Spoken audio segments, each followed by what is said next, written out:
Hello everyone, मैं अरुण गुप्ता स्वागत करता हूं आप सबका इस केस स्टडी में। आज की केस स्टडी है पल्स ऑक्सीमीटर। सबसे पहले हम यहां पे बात करेंगे कोविड-19 सिचुएशन के बारे में and how this meter is useful, और थोड़ी सी बायोलॉजी समझेंगे। सेकंड, हम लोग यहां पे बात करेंगे कॉन्सेप्ट ऑफ आत्मनिर्भर भारत कि ये कैसे कनेक्टेड है आत्मनिर्भर भारत के कॉन्सेप्ट से। और थर्ड जो हम यहाँ पे बात करने जा रहे हैं वो है इलेक्ट्रॉनिक्स की, जिसमें हम इसका सर्किट समझने वाले हैं और एक हार्डवेयर बनाने वाले हैं, और उसका प्रैक्टिकल डेमोन्स्ट्रेशन जो है इस वीडियो में मैं आपके सामने प्रेजेंट करने वाला हूं। तो सबसे पहले चलते हैं कोविड-19 सिचुएशन की ओर। सो फ्रेंड्स, सबसे पहले थोड़ी सी बायोलॉजी समझते हैं। हमारा जो बॉडी है उसका जो बिल्डिंग ब्लॉक है वो है सेल्स। मतलब पूरी बॉडी हमारी किससे बनी है? सेल्स से बनी है। और इस सेल को अपना सर्वाइव करने के लिए और अपने टास्क को परफॉर्म करने के लिए एक इम्पॉर्टेंट एलिमेंट चाहिए होता है जिसका नाम है ऑक्सीजन। और ये ऑक्सीजन हमारे सेल्स को किस प्रकार से मिलती है? तो उसके लिए वर्क करता है हमारा रेस्पिरेटरी सिस्टम। जो एयर में जो ऑक्सीजन है और जो ये एयर है उसको हम ब्रीथ इन कर रहे हैं, और हमारा जो रेस्पिरेटरी सिस्टम है वो उसको प्योरीफाई कर रहा है, और उसके बाद में जो ऑक्सीजन है वो हमारी all over the body distribute कर रहा है, right. But the point is वो किस प्रकार से डिस्ट्रीब्यूट कर रहा है? वो डिस्ट्रीब्यूट कर रहा है using this our organ that is called heart. अब जो ये हार्ट होता है ये क्या करता है कि जो ब्लड होता है उसको वो पंप करता है, और ऑल ओवर द बॉडी ये जो ब्लड है वो सर्कुलेट होता है। अब हमारे ब्लड में एक इम्पॉर्टेंट मॉलिक्यूल होता है जिसका नाम है हेमोग्लोबिन। अब ये जो हेमोग्लोबिन होता है ये ऑक्सीजन जो हमारे रेस्पिरेटरी सिस्टम में जनरेट होती है इसको ये कैरी करता है, और ब्लड की हेल्प से, ब्लड के मीडियम से ये पूरी बॉडी में ये डिस्ट्रीब्यूट होता है, और साथ में ही इस प्रकार से हेमोग्लोबिन के द्वारा जो ऑक्सीजन जो ये कैरी कर रहा है वो सारे सेल्स और टिश्यूज़ को मिल पाती है। ठीक है, ये सिंपल बायोलॉजी हम सब लोग जानते हैं। अब यहाँ पे होता क्या है कि जो ये कोरोना जो वायरस है ये हमारे रेस्पिरेटरी सिस्टम को डैमेज कर रहा होता है, डिस्ट्रॉय कर रहा होता है। तो इससे क्या होता है कि ये जो हमारा रेस्पिरेटरी सिस्टम है प्रॉपर वर्क नहीं कर पाता है, और जब ये प्रॉपर वर्क नहीं कर पाता है तो जो इसका मेन मोटिव है कि जो ऑक्सीजन हमारे सेल्स को मिल पाए वो नहीं मिल पाती है, और जिसके कारण ये जितनी भी मिस हैपनिंग्स हो रही है वो सिर्फ और सिर्फ इसी कारण से हो रही है।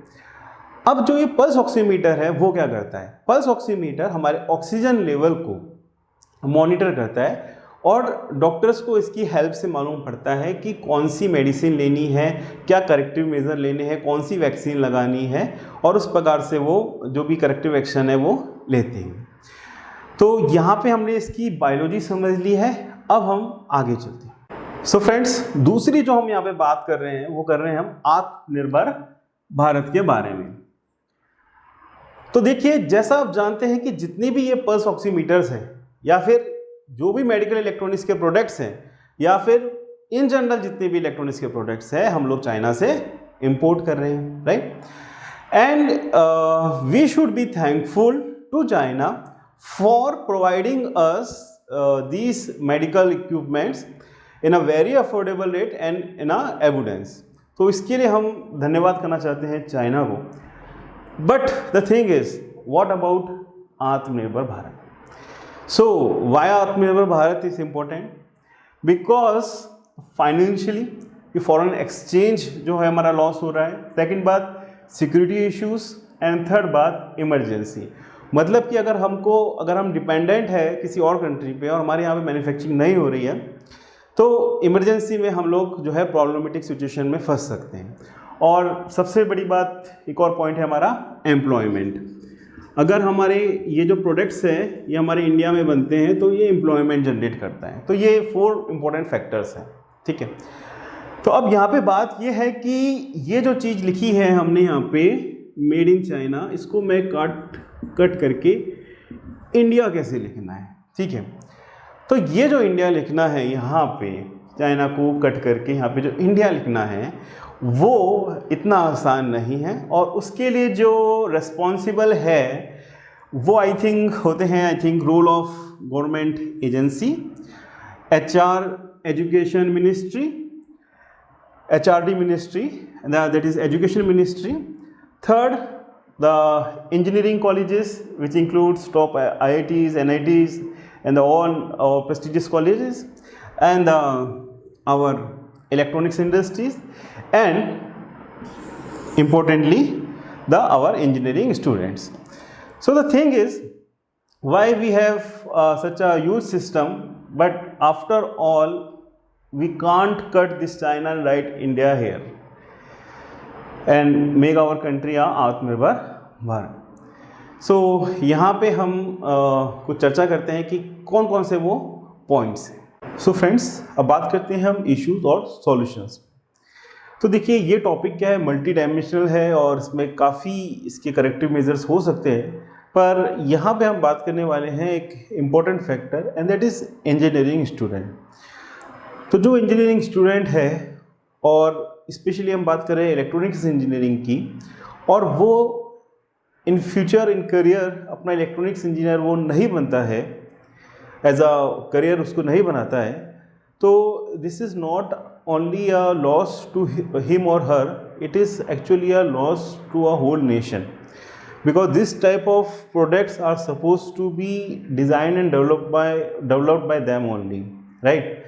So हमारा ये एक बेसिक वो बन जाता है कि हम लोग उनको वो वाला इकोसिस्टम दें. तो आइए जानते हैं क्या प्रॉब्लम्स जो है इंजीनियरिंग स्टूडेंट्स फेस करते हैं. तो यहाँ पे देखिए, जो मेन इश्यूज मैंने यहाँ पे लिस्ट डाउन करे हैं, तो सबसे पहली बात मैं कहूँगा इररिलेवेंट सिलेबस, जो कि ओल्ड है, आउटडेटेड है, 20-30 ईयर्स बैक का है, और जबकि जो टेक्नोलॉजी है वो बहुत चेंज हो चुकी है, वो बहुत अपडेट हो चुकी है. तो मतलब इररिलेवेंट सिलेबस को हमको चेंज करना होगा, और अकॉर्डिंग टू टुडेज टेक्नोलॉजी हमको उसको अपडेटेड करना होगा. सेकंड जो बात है, जो हमारा जो टीचिंग मैथडोलॉजी है, it is not a project based study. इसमें बेसिकली एग्ज़ाम बेस्ड मेथोडोलॉजी है, जिसमें आपको पढ़ना है, याद करना है, और उसको आपको एग्ज़ाम्स में लिख के आपको रिजल्ट्स आ गया और आपका जो है डिग्री कंप्लीट हो गया. So it's not a project based study, जबकि जो इंजीनियरिंग है वो बेसिकली प्रोजेक्ट बेस्ड ही होती है. जो थर्ड बात है वो है एब्सेंस ऑफ इकोसिस्टम. तो अगर इसमें हार्डकोर इलेक्ट्रॉनिक्स में कोई वर्क कर रहा है, तो कोई इंस्पिरेशन, कोई इंसेंटिव ऐसा कुछ नहीं है, ना इस पर कोई डिस्कशन है, ना इस पर कोई ऐसा एनवायरनमेंट है. और जो फोर्थ थिंग जो इशू है जो इलेक्ट्रॉनिक प्रोडक्ट डिज़ाइनिंग में, वो है प्लास्टिक इंजीनियरिंग का. बिकॉज जो जैसे आप देखेंगे, जो चाइना के जो प्रोडक्ट्स हैं, तो नॉट ओनली इलेक्ट्रॉनिक्स बट उनका जो प्लास्टिक का जो नॉलेज है, प्लास्टिक की जो डिज़ाइन है, इंक्लोजर की जो डिज़ाइन है, वो बहुत इंपॉर्टेंट हो जाती है. यहाँ पे मैंने लिखा है PDL, P for production friendly. अगर एक अच्छा इंक्लोजर होता है तो फटाफट प्रोडक्शन होता है और उसमें ज़्यादा मिस्टेक्स भी नहीं होती है. सेकंड बात, उससे ड्यूरेबिलिटी आती है, और थर्ड जो है उसके जो प्रोडक्ट का जो ओवरऑल लुक है वो बहुत अच्छा होता है. सो बेसिकली ये जो 4 जो इश्यूज़ हैं, जो अगर हम कवर करते हैं, तो हम एक अच्छा इलेक्ट्रॉनिक्स का जो इकोसिस्टम क्रिएट कर सकते हैं. अब बात करते हैं इसके सॉल्यूशंस की, और कि भाई किन किन सॉल्यूशन से इन इश्यूज़ को हम ओवरकम कर सकते हैं. तो सबसे पहले बात है कि प्रोजेक्ट बेस्ड स्टडी को इम्प्लीमेंट करना, और ये जस्ट बातों में ना हो, ये रियोट्रिक ना हो कि हम लोग बेसिकली बयानबाजी कर रहे हैं कि भाई ये हो जाए वो हो जाए, बट एक्चुअल में उसको इम्प्लीमेंट नहीं कर रहे. तो यहाँ पे जो अभी जो है एट प्रेजेंट वो 99% थ्योरी है और 1% प्रैक्टिकल है. इसको ये ना करते हुए ये जो थ्योरी है ये एटलीस्ट 20% होनी चाहिए, और प्रैक्टिकल आपके 80% रेशियो में होने चाहिए. तभी जो हमारा स्टूडेंट है वो आगे जाके हमारी कंट्री के लिए अच्छे इलेक्ट्रॉनिक्स प्रोडक्ट बना सकता है और चाइना से कम्पीट कर सकता है, राइट. सेकंड जो मेरा पॉइंट है इसमें, वो है कॉमन डेटाबेस. यहाँ पे नेशनल लेवल पे कोई भी ऐसा डेटाबेस नहीं है जिस पे जो अचीवमेंट्स है, जो एक्सपेरिमेंट्स है, वो शेयर किए जा सके. सो डिफरेंट जितने भी कॉलेजेस हैं उसमें जो भी टॉप प्रोजेक्ट्स है, क्या हो रहा है असल में, सच में हो रहा है या नहीं हो रहा है, क्या उनका लेवल है, कैसे औरों से इंस्पिरेशन लेनी है, कैसे चीज़ों को क्या क्या आइडियाज़ होते हैं, वो शेयरिंग का कोई प्लेटफॉर्म नहीं है. सब कॉलेजेस और सब जो है एज अ फॉर्मेलिटी टाइप है, बट कोई एक्चुअल में कोई शेयरिंग या फिर ऐसा कुछ नहीं है यहाँ पे। तो वो तब हो पाएगा, एक कॉमन डेटाबेस बनना चाहिए जो भी प्रोजेक्ट वर्क स्टूडेंट का द्वारा है या फिर प्रोफेसर के द्वारा है। फिर जो थर्ड जो पॉइंट है वो इंसेंटिव और स्कॉलरशिप है। जो स्टूडेंट्स अच्छा कर रहे हैं, जो अच्छे प्रोजेक्ट्स बना रहे हैं, और सबसे बड़ी बात जो सोशल प्रॉब्लम्स को ध्यान में रखते हुए सॉल्यूशन लेके आ पा रहे हैं, या आप किसी कंपनी से टाई अप करके भी स्टूडेंट्स कर रहे हैं या जैसा भी कर रहे हैं, बट अगर कोई स्टूडेंट सच में एक अच्छा प्रोडक्ट, अच्छा आइडिया लेके आता है, एक रेवोल्यूशन लेके आता है, तो डेफिनेटली उसको प्रॉपर इंसेंटिव और स्कॉलरशिप मिलने चाहिए। तो ये कुछ इश्यूज़ है और ये कुछ इसके सॉल्यूशंस हैं जो आई थिंक हमको इम्प्लीमेंट करने चाहिए अगर हम रियली में इंडिया को आत्मनिर्भर बनाना चाहते हैं। सो फ्रेंड्स, अब हम बात करेंगे इलेक्ट्रॉनिक्स की। सो इलेक्ट्रॉनिक्स यहाँ पे किस प्रकार से यूज़ होती है। तो सबसे पहले देखिए, जो पल्स ऑक्सीमीटर है वो इस टाइप से है, एक स्टेपलर की तरह है समझिए, ठीक है। और इस स्टेपलर में हम लोग एक प्रकार से अपनी फिंगर्स जो है वो यहाँ पे प्लेस करते हैं, ठीक है। ये है ऑक्सीमीटर और ये है हमारी फिंगर, ठीक है। अब इसमें क्या है, 2 LEDs हैं। One is red LED and another is infrared LED, infrared LED, ठीक है। मतलब इस लाइट की विजिबिलिटी तो हम देख सकते हैं जो रेड LED है, और इंफ्रारेड LEDs हम नेक आई से नहीं देख सकते। अगर हम कैमरे की अपने मोबाइल के कैमरे से देखेंगे तब हमको ये लाइट दिखती है, जो हमारे टीवी रिमोट्स में भी यूज़ होता है। अब जो नेक्स्ट जो है, यहाँ पे सेंसर है, यहाँ पे क्या है, लाइट सेंसर है, जो डिटेक्ट करता है कि कितनी लाइट इस पर फॉल हो रही है, उसके करस्पॉन्डिंगली वो आउटपुट इलेक्ट्रिक सिग्नल जो है आगे के सर्किट को देता है, जो यहाँ पे सर्किट यहाँ पे फिक्स होता है, ठीक है। अब देखो कि बात क्या है कि मैं बात कर रहा हूँ सबसे पहले ऑक्सीजन मेजर की, फिर मैं यहाँ पे बात करूँगा आपको पल्स मेजरमेंट की। क्लियर है? तो सबसे पहले अगर मैं बात करता हूँ ऑक्सीजन मेजरमेंट की, तो यहाँ पे आपने सुना होगा कि जो ऑक्सीजन है हम परसेंटेज में बताते हैं। अब एक हेल्दी बॉडी की जो ऑक्सीजन होनी चाहिए वो 95% से 100% तक होनी चाहिए, ठीक है। अब अगर ये बिलो 95% है तो ये एक डेंजरस सिचुएशन है, और अगर ये 90% से भी लेस है, अगर ये 90% से भी लेस है तो हमको ऑक्सीजन सिलेंडर्स की हेल्प से या फिर एक्सटर्नल जो सिस्टम है उससे हमको ऑक्सीजन इसको प्रोवाइड कराना पड़ता है, क्योंकि जो रेस्पिरेटरी सिस्टम है वो इनफ ऑक्सीजन नहीं बना पा रहा, वो प्रॉपर्ली वर्क नहीं कर पा रहा, तो इसलिए हमको एक्सटर्नल तरीके से इसको हमको ऑक्सीजन प्रोवाइड करनी है, ठीक है। अब यहाँ पे बात कर रहे हैं हम परसेंटेज की। ये परसेंटेज क्या है? तो जो हेमोग्लोबिन है, जैसा मैंने बताया कि ये ऑक्सीजन कैरी करता है और डिफरेंट सेल्स पे ऑक्सीजन को सप्लाई देता है, ठीक है। अब अगर ऑक्सीजन की कमी होती है तो क्या होगा कि कुछ हेमोग्लोबिन्स पे तो ऑक्सीजन हो पाएगी और कुछ हेमोग्लोबिन्स पे ऑक्सीजन नहीं हो पाएगी, ठीक है। अब मान लीजिए अगर मैं केस लेता हूँ 100 हेमोग्लोबिन का, और मुझको ये मालूम पड़ता है कि आउट ऑफ 100 50 जो मॉलिक्यूल्स है उसके पास ही ऑक्सीजन है, बाकी मॉलिक्यूल्स के पास ऑक्सीजन नहीं है, तो इसका सैचुरेशन लेवल हो जाएगा 50%। और सिमिलरली अगर 100 है और 97 मॉलिक्यूल्स ऑक्सीजन कैरी कर रहे हैं तो हम बोलेंगे कि इसका सैचुरेशन लेवल 97% है, जो कि एक सेफ लेवल पर है, ठीक है। तो यहाँ पे हमने क्या कवर किया, आपको समझ में आया होगा कि इट इज़ बेसिकली जो हमारे हीमोग्लोबिन मॉलिक्यूल्स हैं वो ऑक्सीजन कैरी कर रहे हैं, कितने ऑक्सीजन कर रहे हैं उसका परसेंटेज फाइंड आउट करने का जो वर्क है वो है हमारे पल्स ऑक्सीमीटर का। क्लियर? अब इसमें होता क्या है कि जो हमारी फिंगर्स हमने इसको प्लेस किया है यहाँ पर, तो यहाँ पे जो ब्लड है या फिर जो भी सिस्टम है, तो यहाँ पे ये लाइट जो है वो पास हो रही है, रेड एलईडी की लाइट पास होगी और सेंसर इसको डिटेक्ट करेगा अमाउंट ऑफ लाइट, और सिमिलरली इंफ्रारेड एलईडी से जो लाइट आएगी वो ये सेंसर फाइंड आउट करेगा। ठीक है, और इसका जो रेशियो होगा और एक एल्गोरिथम जो डिफाइंड है उसके अकॉर्डिंग कैलकुलेट करके हमारे सिस्टम को, जो इसके अंदर माइक्रो कंट्रोलर है वो इसको बता पाएगा, सिस्टम ऑन चिप है वो बता पाएगा कि परसेंटेज ऑफ ऑक्सीजन कितनी है।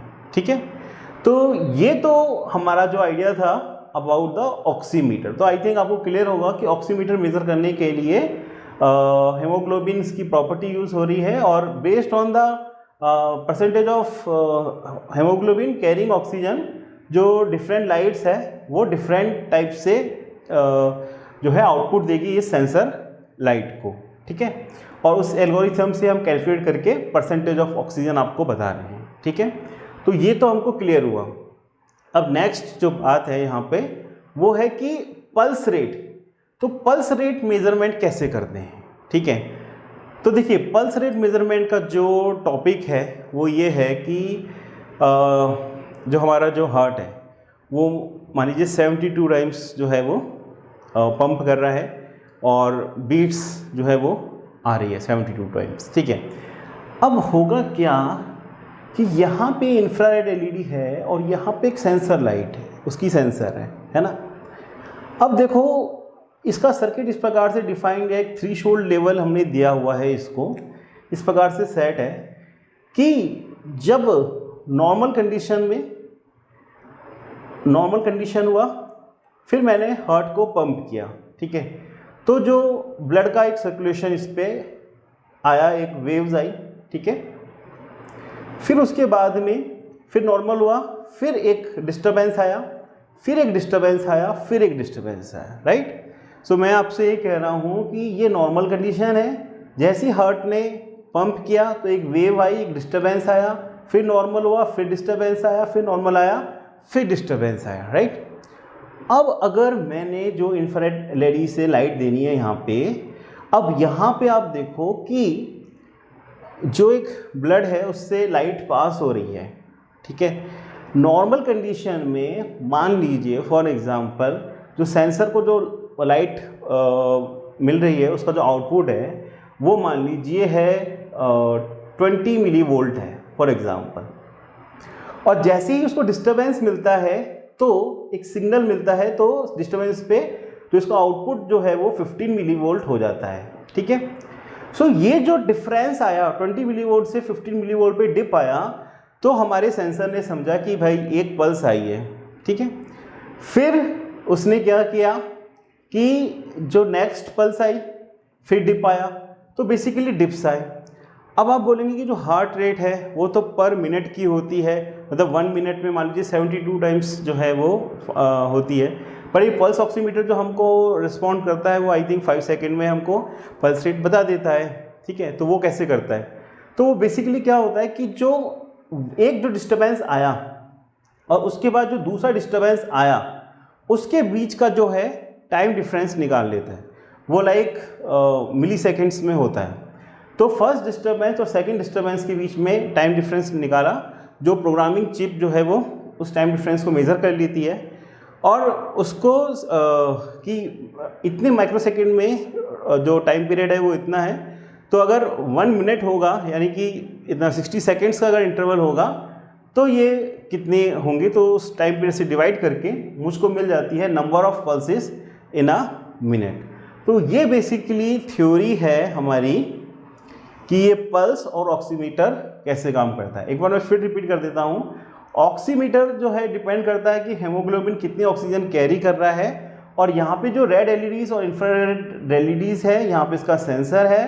तो जितने मॉलिक्यूल्स परसेंटेज उसको ऑक्सीजन को कैरी कर रहे होंगे, बेस्ड ऑन दैट हमको यहाँ पे आउटपुट मिलेगा। उसको एक एल्गोरिथम से फाइंड आउट करके कैलकुलेट करके हम लोग जो है आउटपुट यहाँ पे शो करेंगे कि कितना परसेंटेज है सैचुरेशन का। और जो फिंगर का जो मैंने बताया आपको पल्स रेट का, उसमें ये बताया मैंने आपको कि फिंगर्स मैंने यहाँ पे प्लेस की है। नॉर्मल कंडीशंस में हार्ट इस प्रकार से है, जैसे ही प्रेशर मिला, पल्स मिली तो डिस्टर्बेंस आया तो एक डिप आता है आउटपुट में, like 20 millivolt to 15 millivolt. इसका जो है सेंस करके और इसके बीच का टाइम डिफरेंस निकाल के वो 1 मिनट में कितना जो है पल्स जो आ रहा है हार्ट पल्स, वो इसको सिस्टम को पूरा बताएगा। तो ये तो हो गया हमारा इसका mainly theory part. So friends, ये हमारा पल्स मीटर का सर्किट है और इसमें आप देख रहे होंगे हैंडफुल ऑफ कंपोनेंट्स है और इसकी जो टोटल वैल्यू है वो less than 100 rupees something like that है। और इसके जो सर्किट एक्सप्लेनेशन और इसका जो प्रैक्टिकल डेमो किस प्रकार से आपको पल्स मीटर बनाना है फर्स्ट, वो हम हमारे नेक्स्ट वीडियो में कवर करने वाले हैं।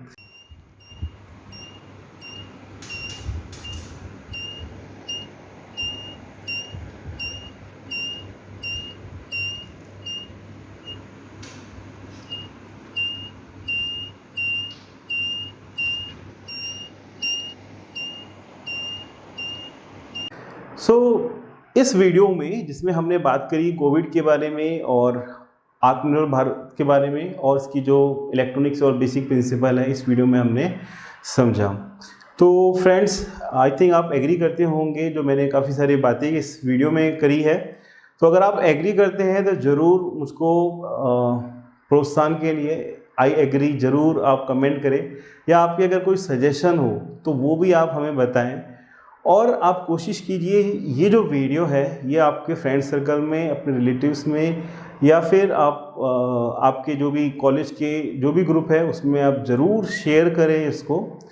बिकॉज़ अगर हम एक अच्छा इकोसिस्टम बना पाते हैं स्पेशली फॉर इलेक्ट्रॉनिक्स इंजीनियरिंग के लिए, तो it is better for our country and specially for our youth.